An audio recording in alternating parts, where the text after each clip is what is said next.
뒤에 철저히 감추시고 우리 마지막 시간 주의 음성 듣고 돌아가게 하시고 주님이 보여주시는 비전을 가지고 돌아가게 하시고 주님이 말씀을 통해서 부어주시는 성령의 능력을 입고 돌아가는 우리 모두 되게 하옵소서.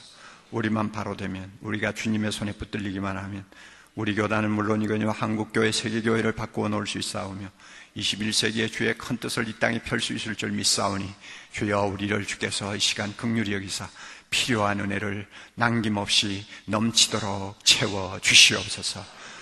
부처 비천한 종을 주의 손에 의탁하옵고 예수님 이름으로 기도드리옵나이다. 아멘.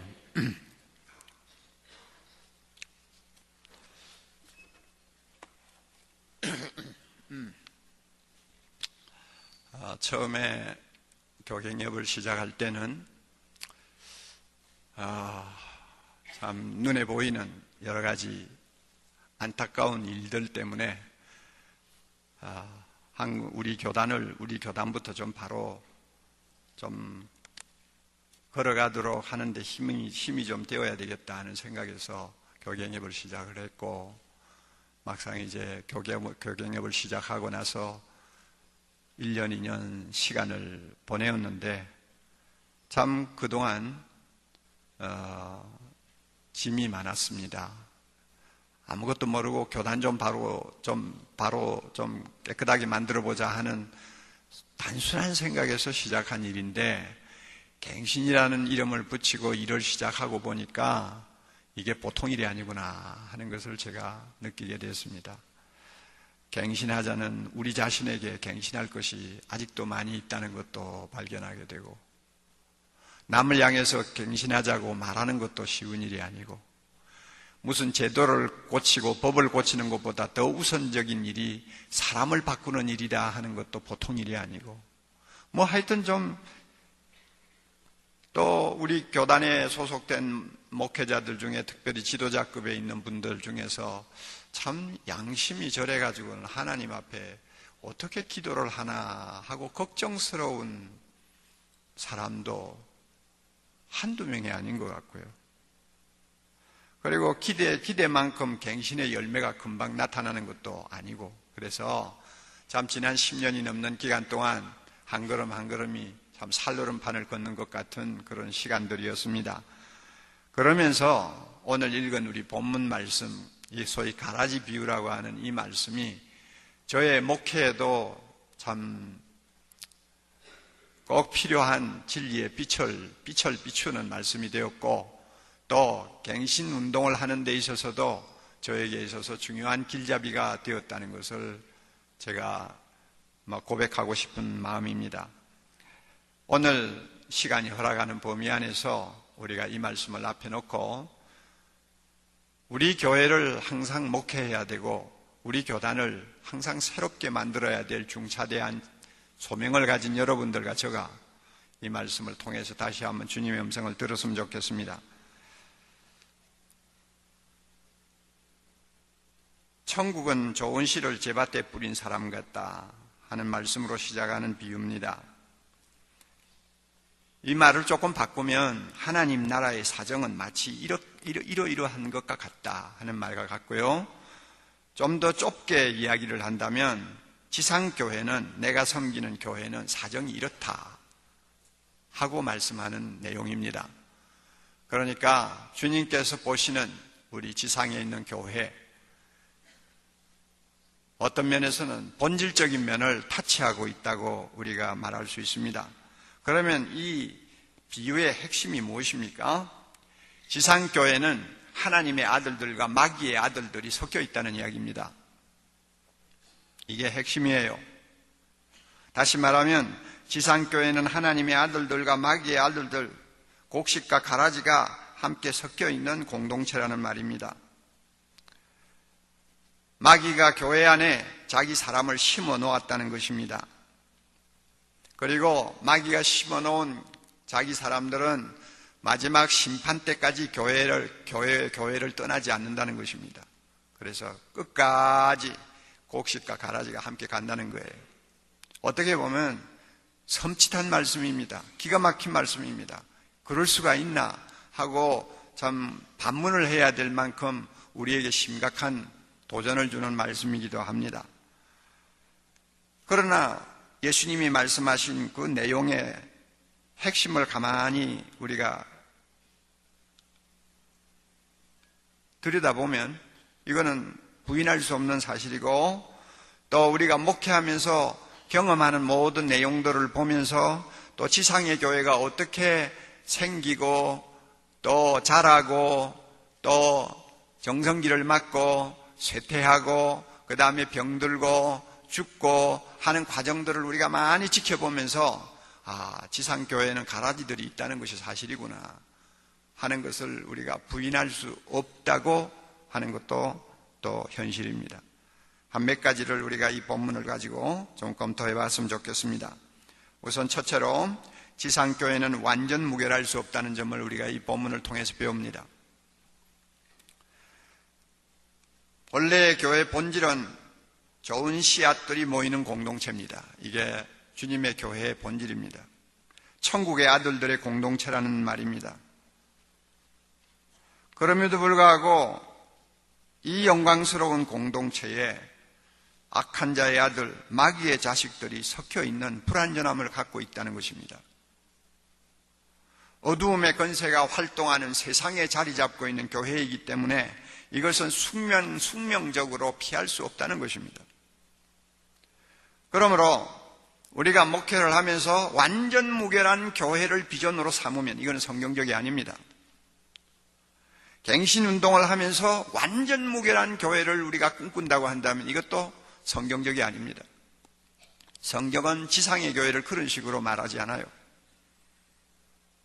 지상의 교회는 완전할 수도 없고 무결할 수도 없다는 것, 결국 마귀의 활동이 어느 정도 허용이 된 것이 지상의 교회라는 것을 우리는 인정을 해야 합니다.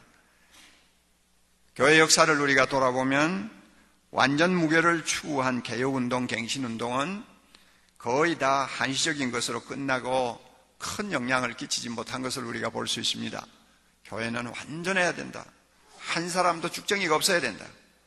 그러므로 이런 사람은 안 되고 저런 사람은 저래서 안 되고 이런 제도는 이래서 안 되고 그래가지고 모든 것을 완전 무결하게 만들어서 주님의 거룩한 교회를 세우겠다고 하는 어떤 목표를 가진 운동은 교회사적으로 볼 때 길게 살아남지를 못했어요. 좋은 예가 몬타누스 운동이라든지 또 제세례파 운동이라든지 경건주의 운동이라든지 또 우리나라에 있었던 재건파 운동이라든지 이런 운동들을 우리가 교회사적으로 짚어보면 전부 다 완전 무결한 교회를 이상으로 하는 하나의 운동이었어요. 그런데 그들이 실제로 교회에 끼치는 영향은 그렇게 크지 않았다는 것을 우리가 알 수가 있습니다.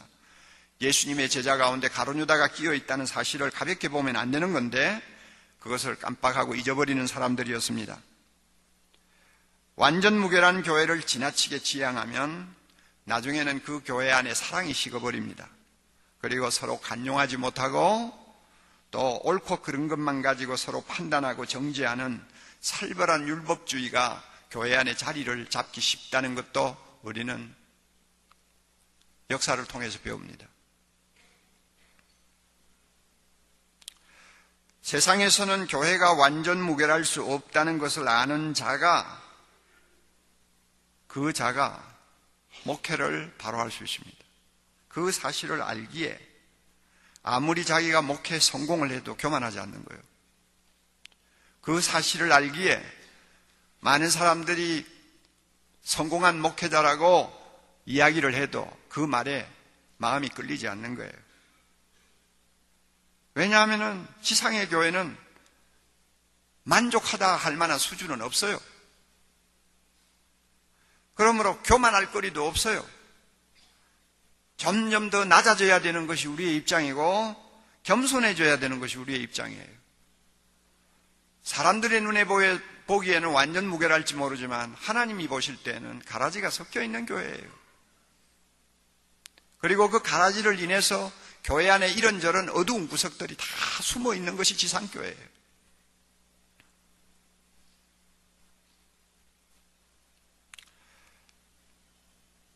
지상교회에 가라지가 섞여 있다는 사실은 교회가 부패할 수 있다는 점을 인정하는 것과 같습니다. 가라지는 곡식이 되지 않습니다. 겉으로 보기에는 알곡과 비슷하고 곡식과 비슷하지만 가라지는 절대 곡식이 되지 못합니다. 곡식과 가라지는 근본이 다릅니다. 마귀의 아들들이에요. 그들은 여건이 주어지면 언제든지 본색을 드러내게 됩니다. 41절을 여러분 잠깐 볼까요? 인자가 그 천사들을 보내리니 그 가라지들이 그 나라에서 모든 넘어지게 하는 것과 또 불법을 행하는 자들을 거두어낸다 그랬죠. 가라지는 교회 안에서 사람들이 걸려 넘어질 수 있도록, 실족할 수 있도록 항상 뭔가를 거치는 것을 앞에 두는 일을 합니다. 그리고 또 노골적으로 불법을 행하도록, 죄를 범하고 하나님을 대적하도록 알곡이 된 하나님의 아들들을 시험합니다. 이런 일을 교회 안에서 한다고 말이에요. 그러므로 이런 사람들이 있는 이상 교회는 부패할 수 있는 여지를 언제든지 갖고 있는 것입니다. 이것은 우리로 하여금 항상 깨어있게 만듭니다. 두려워 떨게 만듭니다. 마귀는 자지 않습니다. 예수님의 비유에서도 마귀는 잠들지 않는다고 그랬어요. 우리는 잘지 모르지만 마귀는 자지 않아요. 사람들이 잘 때 그 원수가 와서 곡식 가운데 가라지를 뿌렸다고 25절에 말씀했는데 마귀는 자지 않아요. 그래서 교회 안에서 교회를 부패시킬 수 있는 장난을 얼마든지 칠 수 있는 거예요. 우리가 이 사실을 깊이 인식을 해야 합니다. 가장 두려워해야 할 일은 뭐냐면 가라지가 교회 지도자가 되는 것입니다. 무슨 그런 일이 있을 수 있겠냐? 천만의 말씀입니다. 그 지도자가 목사일 수도 있고 장로일 수도 있습니다. 우리는 누가 가라지인지 겉으로 보아서 우리는 함부로 판단할 수가 없습니다. 또 판단해서도 안 됩니다. 그러나 교회가 은혜에서 멀어지고 하나님의 임재의식에 둔감해져서 내가 여호와를 항상 내 앞에 모시며 하는 참 은혜스러운 고백이 입에서 나오지 않게 될 때, 그리고 지도자가 자기 만족에 빠지고 교만해지고, 이렇게 되면은 교회의 토양이 곡식보다도 가라지가 더 잘 자랄 수 있는 토양이 되어버립니다. 그럴 경우에 가라지일지도 모른다고 의심이 가는 지도자가 나오는 거예요. 그럴 때에는 가라지일지 모르는 신자들이 큰 소리를 치는 교회가 되는 거예요. 이렇게 교회 리더십이 하나님의 아들들의 손에 있기보다는 악한 자의 아들들의 손에 있을 때는 그 교회는 형연할 수 없는 고통과 피해를 보게 되는 것입니다. 우리가 이 점을 깊이 인식을 하고 있어야 됩니다. 저는 어린 윤회주일학교 시절에 다니던 시골교회 한 100명 정도밖에 안 모이는 작은 교회에 계시던 장로님을 저는 하나님의 아들이라고 생각하지 않습니다. 판단은 할 수가 없지만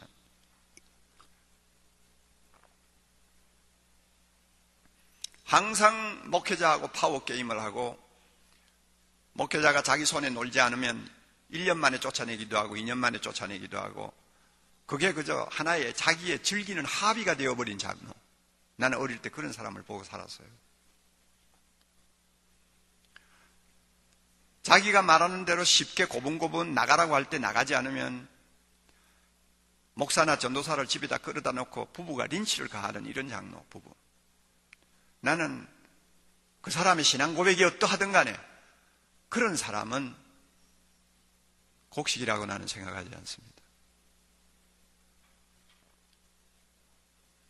남은 함부로 판단할 수가 없지만 이것은 영적인 문제요, 구원과 관계되는 문제이기 때문에 함부로 입을 열어서는 안 되겠지만, 그러나 어느 정도 보면 가라지일지도 모른다고 하는 의심을 자아내게 하는 지도자들이 교회 안에 일어날 수가 있는 것입니다. 이것은 정말 비극입니다. 우리 교회는 명색이 제자훈련을 하면서 평신도를 잘 훈련시키는데 뭐 좀 힘을 쓴다고 하는 교회로 알려져 있는데, 그렇게 제자훈련 받고 안수집사가 되고, 그런데도 6년 동안 헌금 책임을 맡아서 일을 하면서, 어제 김경호 목사님도 뭐 비슷한 이야기 했지만, 그렇게 슬금슬금 호주머니에다 집어넣는 줄 누가 알았어요? 양심이 없는 거예요. 하나님을 두려워하는 마음이 전혀 없는 거예요. 이게 마귀 새끼들의 행태거든요. 은밀히 보시는 하나님을 의식하는 사람은 절대 그러지를 못해요. 서로 한두 번 실수를 하더라도 회개하고 돌아서지, 그 일을 1년이고 2년이고 3년이고 계속할 수는 없는 거예요. 하나님의 씨가 그 안에 있는 사람은 죄를 범할 수가 없나니 요한일서의 말씀처럼 죄에 빠졌더라고 하더라도 그 속에서 머물 수는 없는 거예요. 그런데 우리 교회 안수집사는 자원해가지고 헌금 당번하고, 그 헌금 이원이 참 힘들거든요. 뭐 헌금 액수가 적은 교회에서는 크게 문제가 안 됩니다만은, 여러분 지금 우리 교회 같이 450억 정도 되는 예산이라고 한번 생각해 보세요. 일주일이면 얼마나 되는지. 그걸 갖다 전부 계산한다면 여러분 이건 중노동입니다. 그러니까 특별히 가슴이 뜨거운 열심을 가진 사람들이 큰 돈다발에서 나오는 그 먼지를 뒤집어 쓰고 마스크를 하고 앉아서 그런 헌금 헌금 계산을 하지, 그 아무나 하고 싶다고 해서 하는 거 아니거든요. 그러니까 그 일을 하겠다고 하니까 얼마나 감사합니까? 그러니까 맡긴 거죠. 그런데 뭐 꼬리가 길면 잡힌다고 결국 나중에는 잡혔죠. 얼마를 해먹었는지도 알 수가 없어요. 나중에 뭐 조그마한 빌딩을 샀다는 이야기도 들려요.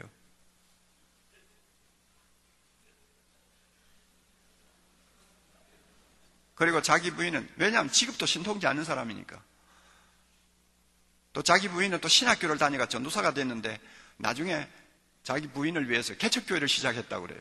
그 훔친 돈 가지고 개척교회를 시작했는지 알 수가 없어요.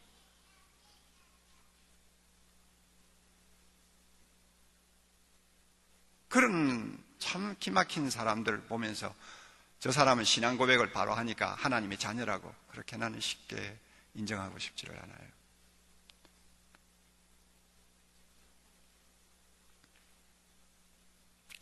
오늘날 우리 한국교회가 직면하고 있는 참 심각한 문제는 사회로부터 교회가 부패 집단으로 매도를 당하고 있다는 것입니다.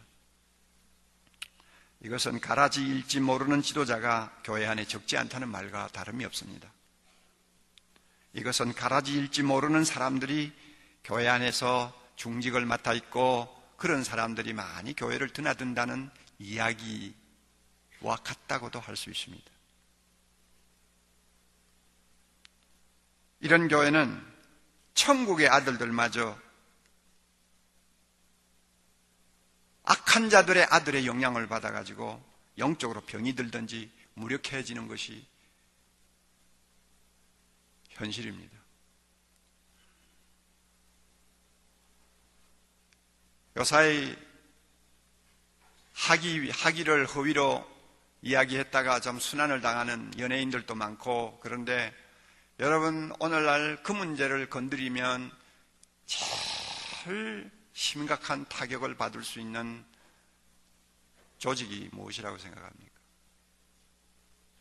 벌써 화살이 서서히 교회를 향해서 겨누어지고 있어요.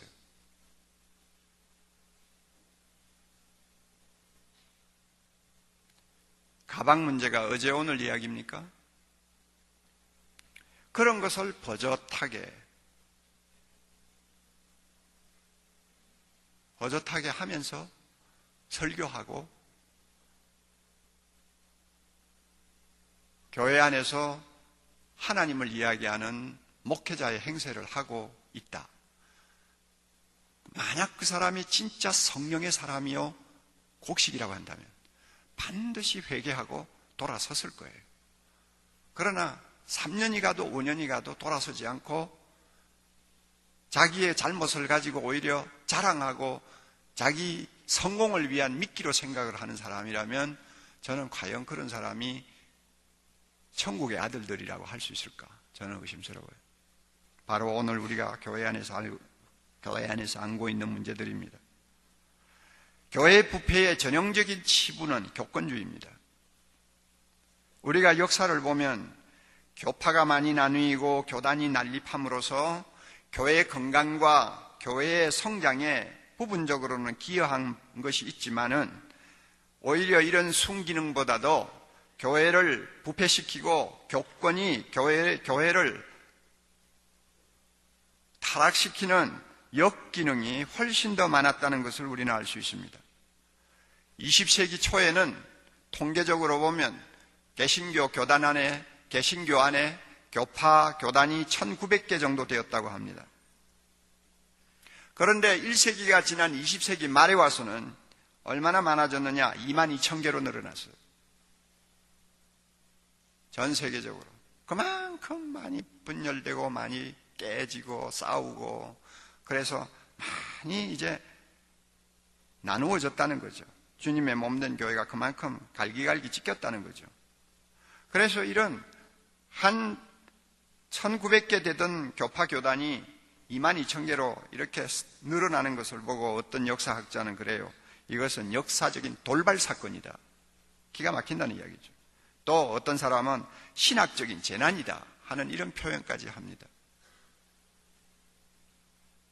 자동적으로 이러한 분열은 교권주의로 이어지게 되어 있습니다. 조직마다 단체마다 힘을 쓰려고 하는 사람들이 장난질을 시작하면 교권이 형성되고 교권이 주어지면은 반드시 거기는 교회 부패가 따라오게 되어 있습니다.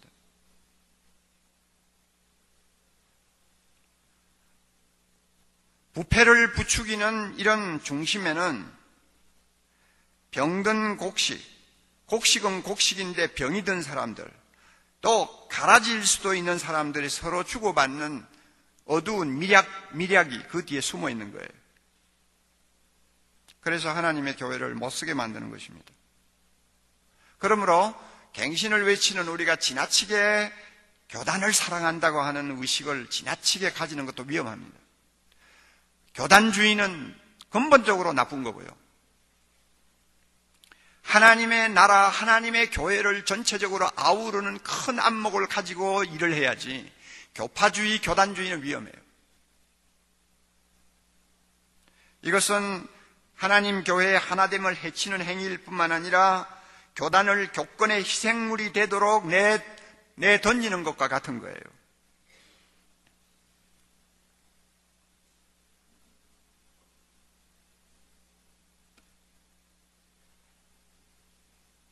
요즘 평신도는 교파 의식이 전혀 없습니다.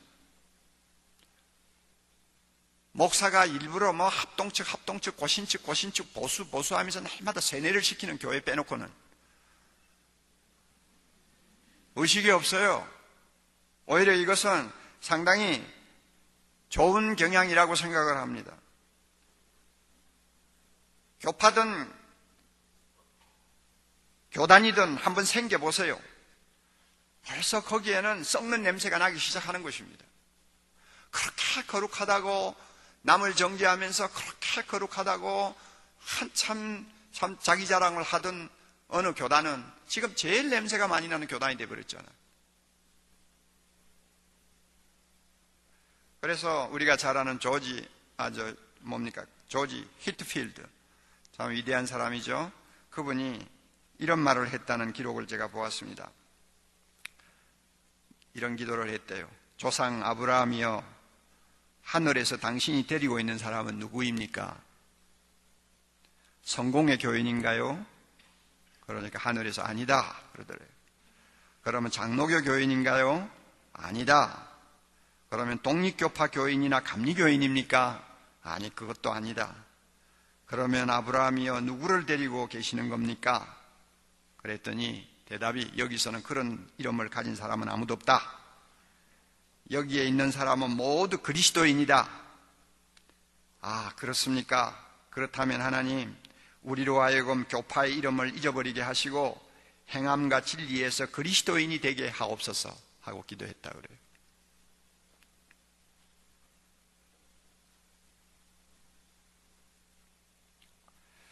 두 번째로 우리가 생각할 부분은 지상교회는 끊임없이 갱신되어야 할 숙명을 갖고 있다는 것입니다. 지상교회는 끊임없이 갱신되어야 한다는 것입니다.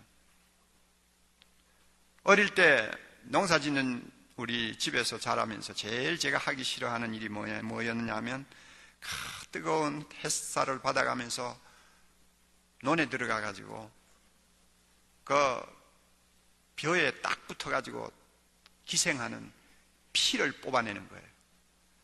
그 어린 나이에요. 얼마나 그 뿌리가 깊고 강한지 뽑아내기가 보통 어려운 거 아니에요. 그 피를 뽑는 거예요. 그리고 그때 뽑지 못해가지고 남아있는 피는 곡식이 필 때 이제는 벼로 피지 않고 가라지로 핀단 말이에요. 그러면 그걸 우선 가라지만 쑥쑥 뽑아내는 거예요. 이런 일을 아버지가 저에게 자주 시켰는데 이것은 저에게 매우 힘든 일이었습니다. 피나 가라지가 온 밭에 퍼지는 것을 막기 위해서는 꼭 해야 될 일이지만은 참 저에게는 어려운 일이었습니다. 타락한 세상에 존재하는 교회는 이렇게 갱신을 계속해야 합니다. 좋지 못한 것들은 교회 안에서 하나하나 걸러내고 또 고치고 바로잡고 하는 이 갱신을 멈추지 말아야 합니다. 갱신이란 곡식이 건강하게 자랄 수 있는 토양을 만드는 작업이에요. 하나님의 아들들이 마음 놓고 하나님을 섬길 수 있도록 좋은 토양을 만드는 거예요. 이게 갱신이요. 갱신이란 가라지가 힘을 쓰지 못하는 토양을 만드는 작업이에요. 다시 말해서 묵은 땅을 갈아엎는 영적 몸부림입니다. 이것을 우리가 힘을 다해서 계속해야 합니다.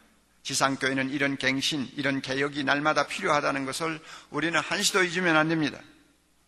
가라지를 완전히 몰아내지는 못하지만 가라지가 힘을 쓰지 못하는 좋은 토양을 만들고 알곡이 잘 자랄 수 있는 토양을 만드는 이런 개혁과 갱신은 우리가 계속해야 된다고 말이에요. 그래서 어떤 사람은 이런 말도 합니다. 교회는 개혁하는 것이 필요하다. 교회는 개혁하는 것이 필요하다. 종교개혁자들의 금언을 우리가 빌린다면 말을 이렇게 바꿀 수 있습니다. 교회는 항상 개혁하는 교회가 되어야 된다. 항상 개혁하는 교회가 되어야 된다. 그래서 사랑의 교회가 2000년 들어오면서 2000년을 위한 교회 안에 4대 비전을 만들었는데 그 중에 하나가 항상 끊임없이 갱신하는 교회. 끊임없이 갱신하는 교회. 이렇게 정해놓았습니다. 교회는 이렇게 하지 아니하면 언제 부패하고 언제 잘못될지 아무도 모르기 때문입니다. 여러분 오스 기니스라고 하는 저자를 아시죠? 그분의 책은 여러분 좀 많이 보시면 좋습니다. 오스 기니스. 그분이 재미있는 말을 했어요. 그리스도인, 그리스도교. 보세요. 크리스찬, 그리스도인. 그 다음에 세 번째는 그리스도교, 기독교라는 말이죠. 이 세 단어를 나란히 놓고 비교를 하면 재미있는 사실을 발견할 수 있다는 거예요. 그리스도라고 하는 첫 번째 용어가 그리스도인이라고 하는 두 번째 용어로 옮겨가면서 그리고 그리스도인이 기독교, 즉 그리스도교라고 하는 단어로 발전하면서 어떤 현상이 일어나느냐? 둘 중에 하나로 발전한다는 거예요. 우선 먼저는 인격적인 것으로부터 시작해서 비인격적인 방향으로 점점 변질되어 나중에는 생명을 잃어버린다는 거예요.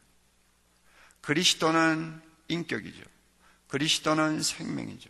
그것이 그리스도인으로 바뀌었을 때는 뭔가 그리스도의 안에 있던 것들이 다 연결이 안 되고 인간적인 냄새가 좀 나기 시작합니다. 그러다가 그것이 그리스도교, 기독교라고 하는 종교로 발전하면 생명력을 잃어버린다는 거죠. 또 하나는 참신하고 직접적인 것으로부터 제도적이고 이데올로기적으로 타락하는 방향으로 가기 쉽다는 것입니다. 그리스도는 참신합니다. 그리스도는 인격입니다. 그러나 그리스도인이 되었을 때는 그 참신함이 많이 퇴색되죠. 그리고 그 그리스도인을 통해서 예수 그리스도의 인격을 만나기가 어려워지죠. 그러다가 그것이 기독교라고 하는, 그리스도교라고 하는 쪽으로 이제 바뀌면 그게 나중에는 제도적으로 굳어지고 이데올로기적으로 타락하는 방향으로 간다고 말이에요. 다시 말하면 우리는 이렇게 말할 수 있어요. 그리스도만이 드러나고 영광을 받으시던 공동체가 나중에 그리스도인들이 많이 모이면서 예수 그리스도보다도 어떤 지도자가 우상이 되는 공동체로 변질되고, 그것이 나중에 이제 큰 교회 집단으로 발전하면은 큰 사이즈의 건물, 대단한 헌금, 요란한 이벤트성 사역이 결국 사람의 주목을 받는 단체가 되어버린다 그 말이에요. 그러니까 점점 질적으로 떨어진다는 이야기예요. 그래서 예수 그리스도에 대해서 매력을 느끼는 사람도 그리스도인이나 그리스도교인 기독교에 대해서는 실정을 느끼거나 거부 반응을 보이는 사람이 많아진다는 거예요.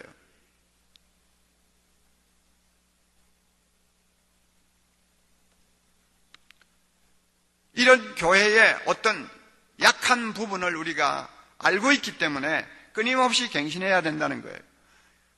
이런 하향적인 변화는 제가 현존하는 세상에서 시간의 한계 속에 갇혀있는 지상교회는 피할 수 없는 사실이에요. 아무리 좋은 것이라도 그 좋은 것이 오래 지속되지 못합니다. 영적인 부흥도 오래 가지 못합니다. 개혁도 오래 가면 개혁의 대상이 되어버립니다. 그렇잖아요. 자꾸 변질된다고 말이에요. 아무리 영적인 운동이라도 할지라도 나중에 그것이 오래 가면 형식주의가 되어버리고 일상화된 습관이 되어버리는 것입니다. 이게 세상에 있는 교회의 모습이에요. 이런 이유로 그리스도는 자유롭고 신선한 반면에 기독교는 형식적이고 죽은, 다시 말해서 더 나쁜 것이 될 수 있는 거예요. 그래서 미국에 어떤 사람이 티셔츠에 이런 말을 새겨가지고 입고 다녔다고 합니다. 예수님, 당신의 추종자들로부터 나를 구원해 주소서. 그러니까 예수 믿는다는 사람들 때문에 못 살겠다 그거야. 당신은 좋은데. 당신은 좋은데 교회 때문에 나는 머리가 아프다 그 말이야. 나를 구원해 주소서. 우리가 이런 문제의식을 마음속에 항상 깊이 가지고 목회하고 이런 의식을 갖고 교회를 보아야 됩니다. 세 번째로 우리가 생각할 문제가 있습니다. 가라지가 힘을 쓰지 못하는 교회를 만들기 위해서는 제자 훈련을 반드시 해야 된다는 거예요. 저는 12년이나 되도록 교경협을 대표하고 있었지만은 여러분들 집회에 공식적으로 제자 훈련에 관한 이야기를 한 일은 거의 없어요. 제가 씨름하고 있는 문제고, 그것을 제대로 하기 위해서는 목회자가 엄청난 대가를 지불해야 된다는 것을 너무나 잘 알고 있기 때문에 칼 세미나에서는 강도 높게 이야기를 해도 우리 교경협 수련회 때 설교에서는 저는 말을 잘 하지 않았어요. 그러나 이제는 대표직을 내놨고 물러가는 사람이니까 하고 싶은 이야기를 좀 해야 되겠어요.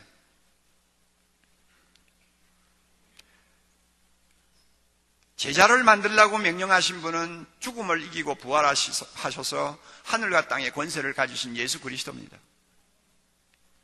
그분이 제자를 만들라고 하셨어요. 제자란 예수를 배우고 닮고 따르는 자를 가리킵니다. 이것은 가라지한테서는 절대로 기대할 수 없는 일입니다. 제자를 만들기 위해서는 내가 너에게 분부한 모든 것을 가르쳐 지키게 하라고 하신 말씀대로 해야 합니다. 지킬 때까지 가르치라고 말이에요. 지킬 때까지 배우라고 말이에요. 말씀이 인격화되고 체화되어서 하나님의 말씀으로 내가 변화되고 내 인격이 주님을 닮고 나의 삶이 말씀에 순종하고 내가 주님을 따라간다고 말하기에 부끄러움이 없는 수준에까지 사람들을 끌어올리라고 말이에요. 이게 제자 훈련이에요. 제자를 만드는 거예요. 이거는 성경 공부한다는 것과는 달라요. 예배자가 된다는 것하고도 달라요. 열심히 기도하는 것하고도 달라요. 아무리 열심히 기도해도 말씀대로 순종 안 하는 사람 얼마든지 봤어요. 그렇게 예배를 경건하게 드리는데도 나가서는 엉뚱한 짓 하는 사람 난 너무 많이 봤어요. 성경 공부 열심히 해요. 성경에 대해서 물으면 모르는 것이 없을 정도로 박학다식해요. 그러나 말씀 안에 그의 인격과 삶의 말씀이 녹아서 그 말씀대로 순종하고 하나님께 헌신하는 사람 별로 못 봤어요. 자연적으로는 안 되는 것입니다. 그러니까 만들려고 하는 거죠. 제자는 태어나는 거 아니에요. 제자는 만들어지는 거예요.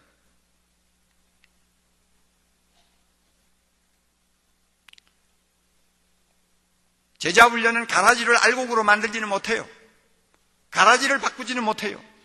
그러나 제자 훈련은 하나님의 아들들인 곡식을 강건하게 세워서 교회 안에서 가라지가 함부로 행포를 못하도록 견제작용을 할 수는 있어요. 좋은 토양을 만들게 하는 데는 제자 훈련만큼 확실한 방법이 없어요.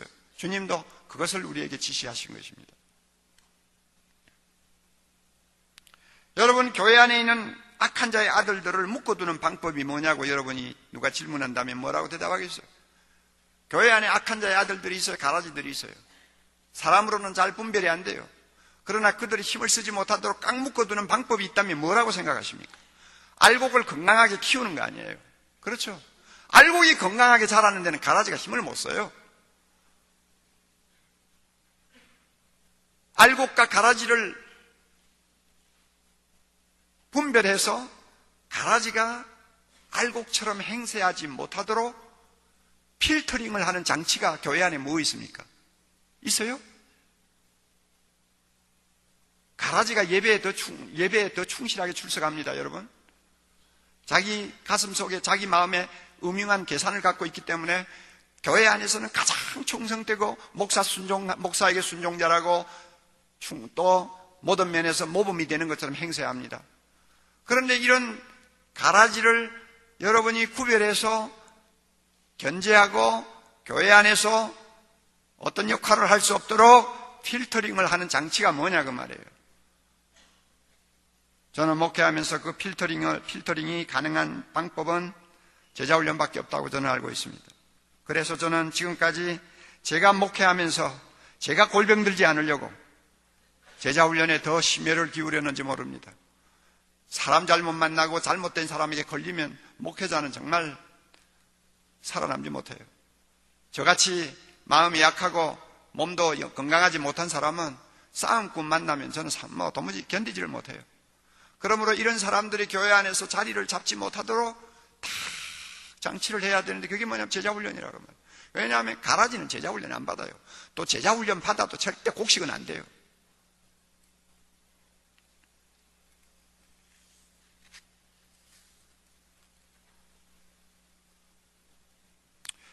이 세상에 교회가 존재하는 이유는 그저 예배에 참석하고 흩어지는 무리를 양산하기 위해서가 아니라 예수님을 닮고 주님을 위해서 생명을 바치고 주님을 위해서 이 세상 끝까지 순종하기를 원하는 제자를 만들기 위해 교회가 존재하는 것입니다.